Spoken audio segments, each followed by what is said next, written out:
Subscribe, like and share Ungli TV PK. Click the bell icon also for more interesting videos. Pakistani film और TV industry की मारूफ अदाकारा जाले सरदी जल्द ही बैनुल अक़वामी film में डेब्यू करने जा रही हैं। फिल्म की शूटिंग का आगाज रवां माह के आखिर में हो जाएगा।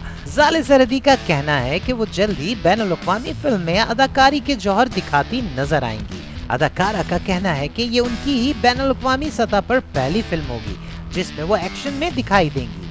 उन्होंने अपनी पहली गैर मुल्की फिल्म के हवाले से बताया कि वो किसी भारतीय फिल्म में नहीं बल्कि इंटरनेशनल फिल्म का हिस्सा होंगी।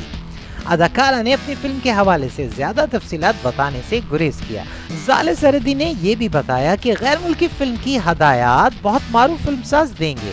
यहाँ उन्होंने हदायतकार का नाम नहीं बताया। अदाकारा ने बताया कि वो एक कमर्शियल फिल्म होगी और रवां माह के आखिर में मुमकिना तौर पर इस फिल्म की शूटिंग का आगाज कर दिया जाएगा।